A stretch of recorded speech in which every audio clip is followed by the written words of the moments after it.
Hey Waffle Gang, I do hope you are well. My name is Mark and today we're checking out some more Reddit stories, and if you do love a Reddit story, why not consider hitting that like, subscribe, maybe that notification bell too. Let's crack on with today's first story. Much love guys. Now today's first story comes from Took My Kids, Am I the Arsehole? And says, am I the arsehole for moving after winning full custody of my sons? Just a quick warning before we do get into this story. This is a story that we have covered in the past, but someone kindly told me recently there was a big part of it that we left out at the same time. An old story with an old update, but new to the channel. So if you do want to skip it, please feel free to do so. Timestamps are always down in the description, and your time is always super important. My wife and I got a divorce last year. Our relationship failed after she was charged with felony credit card fraud and ended up pleading guilty to a lesser charge. She had been a stay-at-home mum to our two sons, 5 and 3, and had taken credit cards out in my mum's name to pay for God knows what. She shattered my trust. I work full-time and make a decent living, but nothing extravagant. I had no clue what my wife was doing until cops showed up at my door with a warrant and took my wife away in cuffs, and took 2 laptops as evidence. When I got the full story, I filed for divorce immediately. Aside from being a criminal, she was a good mum. She tried to justify what she did by saying she was just doing what was best for our kids, which I felt was total BS given that she never mentioned wanting for anything, and anytime she asked to spend on something, I almost always said yes. I hired a good lawyer and asked for full custody of my kids.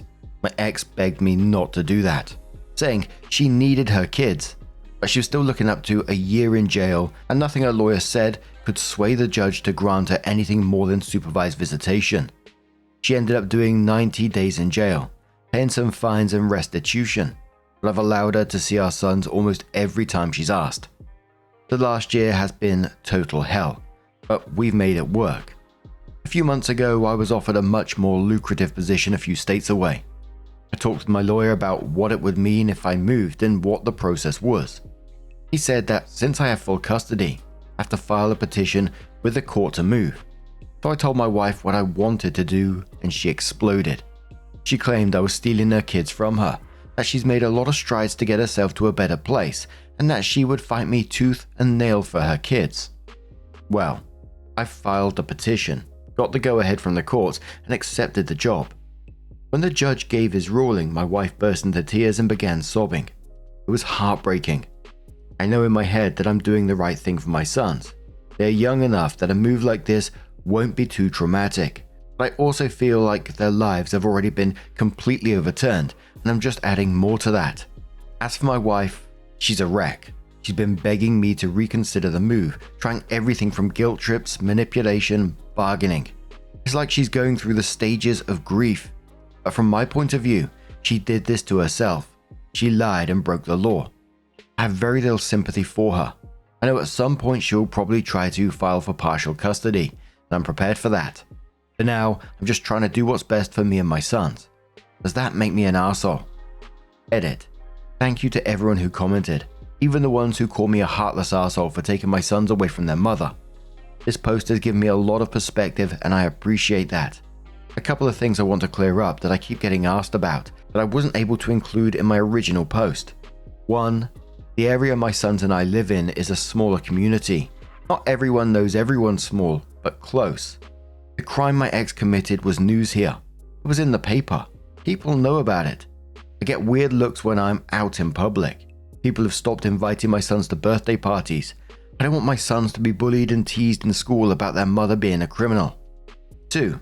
I'm not going to permanently alienate my sons from their mother. I'll make sure they're able to talk and FaceTime with her whenever they want. I will be the one who makes the drive back in order for them to see her until she's able to make arrangements to allow her to do so. I will continue to work with my ex to make sure she is included in things like birthdays and holidays.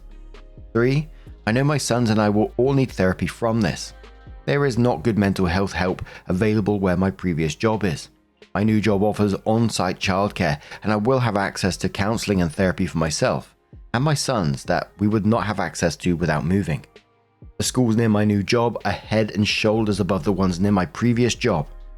If my ex gets her life back on track and is able to move closer to us, I'm all for it. If she does things she needs to do in order to petition for shared custody, I don't intend on fighting her for that. But until she does that, I will not allow her anything more than supervised visits ruled by the court. I will not ask for any of the court-ordered child support. We won't need it. To all the people who screamed, but she's their mother. Yes, and she always will be. And I remind my sons daily that their mum loves them very much and that she wishes she can be with them like before. I'm angry and resentful of my wife, but I work very, very hard to not let any of those feelings impact my sons and their relationship with their mum. A commenter says to the OP, this is tough. The divorce and getting full custody. Fully deserved, not the arsehole on that account. Moving to another part of the country where she have no contact with them. I'm not so sold on this. I think you're still in pain and resent her, and rightfully so, but I'm not sure this is the best you can do regarding your children's relationship with their mother. Does she have any possibility of getting a job, of moving, or is she a financial mess as well? And what are her living conditions like now? Have you gone to therapy? Let me be clear. She did what she did, and she's been held accountable for it. You've got a right to move from a legal perspective, but moving when you know she can't do the same will massively screw a relationship with your children, and it will only lead to more anger, resentment, and pain. Edit based on further comments from OP. Not the arsehole on all accounts. As has been pointed out, he's got a financial responsibility over his kids now, as his ex isn't paying child support. All I suggest is that the relationship between mother and kids still be allowed, as far as the law is involved/allowing, with FaceTime or whatever means are possible, because further isolation won't be healthy for the kids either, in my opinion. OP says, I don't know her full financial situation. I know she's working a couple of part-time jobs and has a small 2-bedroom apartment. Whether or not she could move, I don't know. She's under probation, so she'd need to apply to move anyway. My new job pays over twice what my previous did. It's a huge opportunity for me to provide a better life for my sons. I don't want to sit around here and wait for my ex to get her shit together. Another account says, I understand. If you're moving, and to me it sounds like you've already made up your mind, I know it would be painful or not very easy. But you've got to make an effort for your kids to have their mother in their life. I don't mean any form of financial assistance. I mean, make sure they can FaceTime or talk on the phone whenever they can. As long as it doesn't interrupt their school schedule, obviously. You didn't have to sit around until she gets her shit together. Just try not to add obstacles.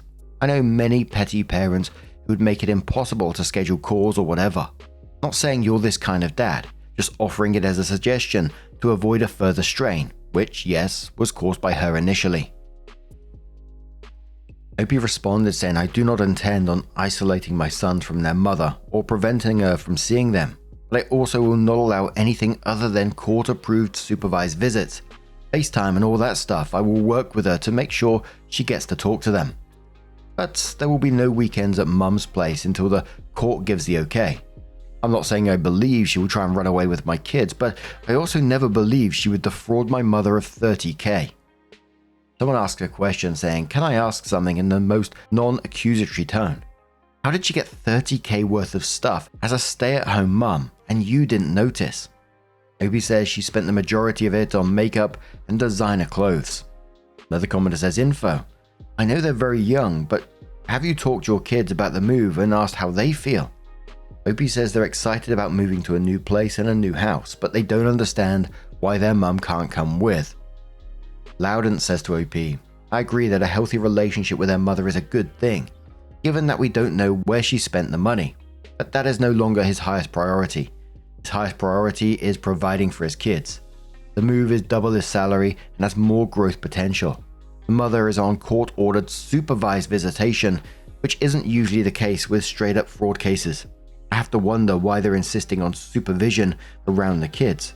Either way, if she was thinking about the best interests of the kids, she wouldn't have stolen $30,000, so this is mostly on her. OP says the supervised visitation is basically because my lawyer argued and the court agreed that she would be a flight risk if left alone with the kids.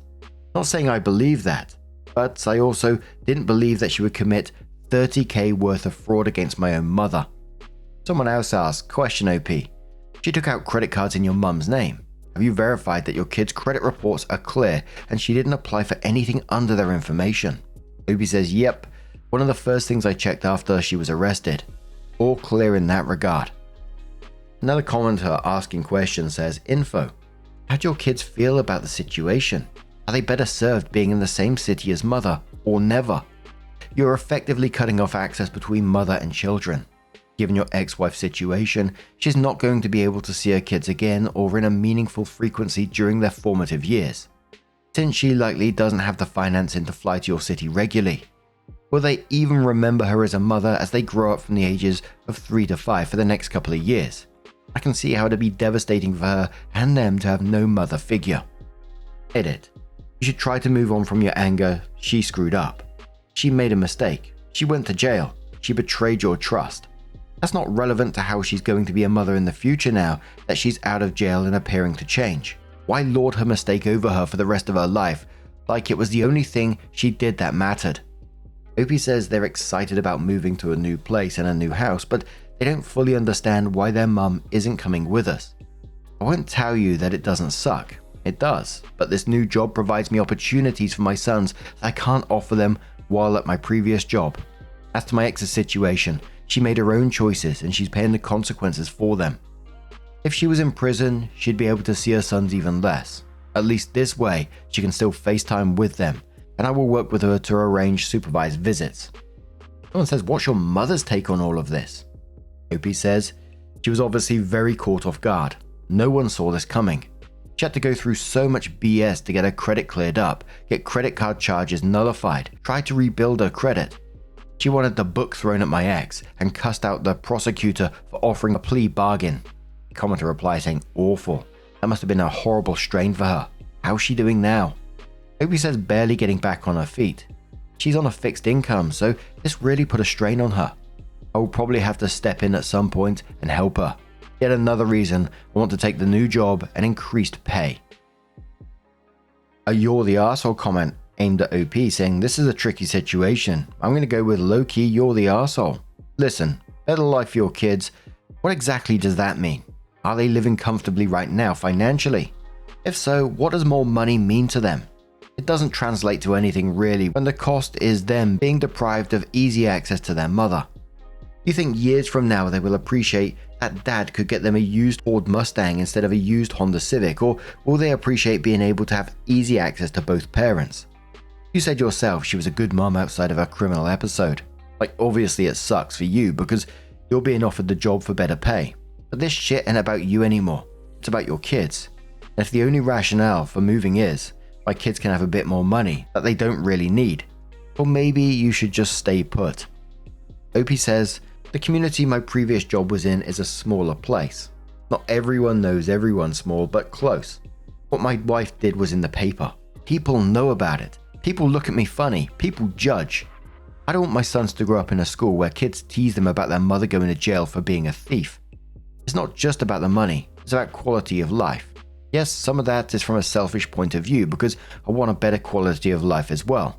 But I'm sick and tired of people downplaying how serious my wife's criminal act was and how devastatingly impactful it has been on our lives.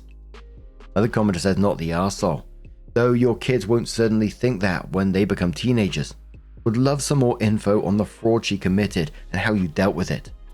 Opie says she took out multiple credit cards in my mum's name after getting her SSN somehow. Racked up about $30,000 before she got caught.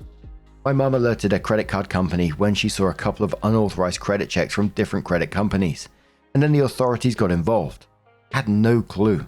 She apparently spent most of the money on clothes and toys for the kids, makeup and clothes for herself. But that's a shitload of toys and clothes, so I find it hard to believe. Opie also adds, my kids go through clothes seemingly on a weekly basis. They grow like weeds. So seeing them in new outfits wasn't anything new. Also, my ex and I had a shared checking account and she made bi-weekly trips to Target and Walmart, so I was still seeing charges from them. What I didn't know was that my wife was going on designer clothes shopping sprees online and having the packages shipped directly to the post office so that they wouldn't get delivered while I was home. She thought she was clever about it, and maybe she was, for a while, but she still got caught. Another commenter says not the arsehole. You're probably saving your kids from future heartache, even if they resent you for it in those angsty teenage years. If she took out credit cards in your mother's name, what's to stop her from taking out cards in your children's names? She's proved she can be deceitful and manipulative with her past actions, and that behavior isn't likely to stop because she went to jail for 90 days. Yes, she loves her kids and will miss them, but she has proved herself to be an untrustworthy person, and you have to do what you feel is best for the futures of your children. Definitely don't cut the mother out of their lives. Maybe bring them to town every month or so to visit her, and she can move to the new town as well for supervised visitation after she completes the terms of her parole or probation. Moving away doesn't mean she never gets to see them again. And you can even set up family FaceTime calls so they can see/talk to her, with you present or supervising. It sucks for her, but she made her bed, and if she wants what's best for her kids, it's going to be moving to a new place where dad makes more money, and all the kids at school won't know mum was in jail.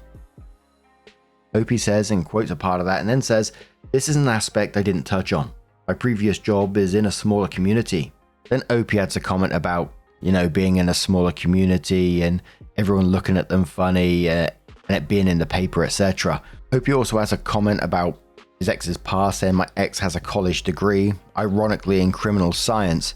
She has a work history from before we had kids, but obviously there is a big gap there. The area around my new job will have many more opportunities for work, but I know she has obstacles she has to overcome before she can make a move. If she is able to move closer to us, awesome. I'm all for that." And there's also a couple of other comments asking about child support, and Opie confirms that she was ordered to pay a token amount but hasn't as yet. So Opie comes in with an update and says, "I got a lot of people asking for an update on this situation. And since a few things have changed, I figured I would go for it. I did end up taking a new job and moved with my sons. We've been settling into our new lives quite nicely over the last month, and things have been going really well. My sons love the new house, and they have made friends with some other kids their age in the neighborhood. My job has been going really well, and I really couldn't have hoped for things to go better than they have. I got both my sons into a great therapy program, and the three of us have also been doing counseling sessions together. My boys have been adjusting amazingly well, and I'm so happy and proud of how they've handled this. We've also made 2 trips back to see their mother, since she's still in the process of figuring out what we'll be allowed to do in relation to her probation. We've also been doing many video calls a week with her.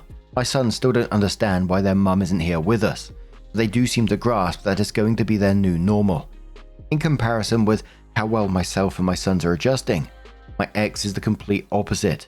She's still very angry with me and thinks I'm a complete arsehole.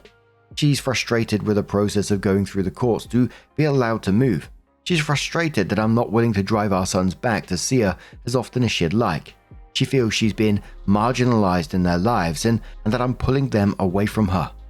When she was complaining about all of this during our last visit, I reminded her that all of those things are consequences of her own actions, and she blew up at me saying I'm kicking her when she's already down, and I didn't need to take her sons away from her. I told her how well our sons are doing and how happy they are, and she should be proud of how strong and resilient they've been. She then started begging me to please move back so that she can be closer because she's not sure the courts will allow her to move, and the process is taking too long. I told her that wasn't going to happen, but if there is anything I can do with the court process, I'd be willing to help if I can. I reminded her that I haven't said anything about her not paying the court-ordered child support, but that our boys seem to be in a much better place already, and I'm not going to take that away from them. Every time we have a video call with her, as soon as she says goodbye to our sons, she starts asking me to consider moving back home. I tell her every time that is not happening. I'm not a robot, and I do feel bad to see her so desperate and distraught, but when I look at my sons playing and laughing with their new friends, I know I've done the right thing, no matter the cost to my ex. So a lot of people were asking some similar questions as the first post. One did ask us, could it be drug abuse or an affair? Opie says she passed every drug test she was given, and it's pretty difficult to hide an affair in a town the size of the one we lived in without someone eventually spilling the news all around town. Someone mentioned about the kids and how they're dealing with it and getting the right answers for them in terms of what's going on with mum. Opie said, with the help of their therapist, we're trying to answer their questions as best as we can in terms they can understand. Right now, they know that their mum did a very bad thing and was sent for a very long time out. They know her time out is over, but that she has to be on extra good behavior before she's allowed to have all of her privileges back. The therapist has been absolutely amazing at helping them with all the changes in their lives. OP also adds on that she's in the process of working through the courts to see if her probation will allow her to move, but it's a very slow process. OP adds another post that says, "Am I the arsehole for contacting my ex-wife's probation officer after she showed up at my house? I have full custody of my 2 sons that I have with my ex-wife. See my past post for some backstory on our relationship. And while I have full custody, because I now live a few states away from where my wife lives, I always knew that this holiday season was going to be difficult. For Thanksgiving this year, I made the drive back to my wife's place so that she could spend the holiday with our sons. During the visit, I talked with her about plans for Christmas and told her that due to the potential winter weather and the pandemic, I prefer not to drive the kids to her again for Christmas.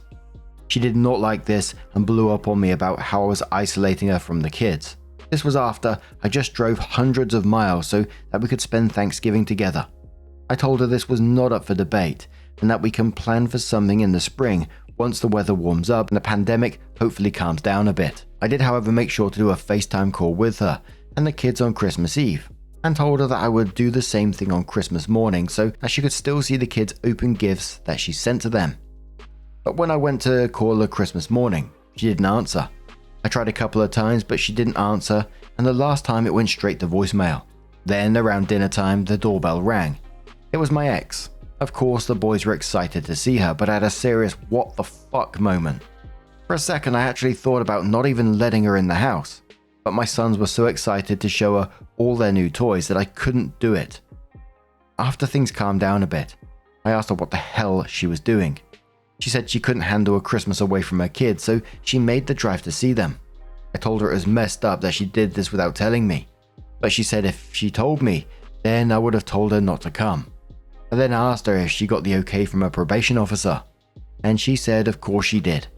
She then asked if she could stay for the night since she didn't have a hotel, and I allowed her to sleep in my guest room. Before I went to sleep that night, I sent an email to a probation officer asking if she had really asked for permission to travel. Since it was Christmas weekend, I didn't hear back from them right away, and my ex left the next day to head back home. That Monday, I got an email from the probation officer thanking me for reaching out to them and asking for a little more information, which I provided. A couple of days later, I got a call from my ex, and she's screaming at me and calling me an arsehole for contacting her probation officer. Apparently, she hadn't told them or asked them, and now she could potentially land back in jail. She's accusing me of purposely trying to get her sent back to jail so that I can keep our kids away from her forever. That was never my intention, but I can kind of see why it looks like that to her. Does contacting her probation officer make me an arsehole? And overall, in the post in general, there was a bit of a mix of comments. On that last post, from what I could see, the majority on there were not the arsehole that she's invited herself to your house, she lied to you about it, and those are the consequences of her actions. On the other side, people saying that you should have been more open from the start about the initial move. This was an incredibly messy situation. And in the first part of the post, the comments were all over the place. I kind of felt, I don't know, it was difficult because obviously these are consequences of her actions in the end. And OP did the legal and financially smart thing, but of course there's going to be a cost to that. And it's going to be an emotional cost that the kids are going to feel at some point down the line, of course. I think it was just one of those shitty options where someone's going to get hurt no matter what's chosen in the end. And in some ways, I think he handled it in the best way that he could in the moment. I mean, he just watched his mum get defrauded from of $30,000, watch her life get messed up. I know for one, if that was like my parents or my family that someone done that to, I'd be fucking fuming. Yes, she's the mother of his children. Yes, they're married. And there's probably some deeper stuff going on with her at the same time, but that's not an excuse for what she did. It might explain it, sure, but it doesn't excuse it. And don't get me wrong, I feel for her. Imagine your children, even if it's your consequences, but imagine not being able to see your children when you want like that. That's got to be devastating. But it also sounded like there was attempts to try and facilitate, meetings of some kind, driving the hundreds of miles for Thanksgiving, arranging FaceTime calls, letting her stay overnight when she showed up uninvited, and then to be hearing that keeps being framed as OP trying to keep the kids away forever. But then she's making these impulsive decisions that is going to damage her own access to her children. Desperation maybe, but it sounded like there was some kind of path, although it may be a lengthy process to get her access to move closer back to her kids. Again, I'm not 100% sure. I'm just seeing what I saw here, so it might not have been possible at all, but it felt like that there was some kind of path to get access back to her kids and move closer to them. And I just kind of feel like the only silver lining in this shit sandwich is that he genuinely seems committed to facilitating some kind of relationship with them and helping her move closer if she gets her act together. I can only hope that she does. Incredibly difficult one. What do you guys make of this situation? A lot of people just saying actions have consequences. Other people reading more into it. Let us know your thoughts down in the comments below. And just a huge thank you for being here today, getting involved in the stories, your love, your support, your time. It always means the absolute world to me. So thank you so much for being here, and hopefully I'll see you in the next one. Take care and much love.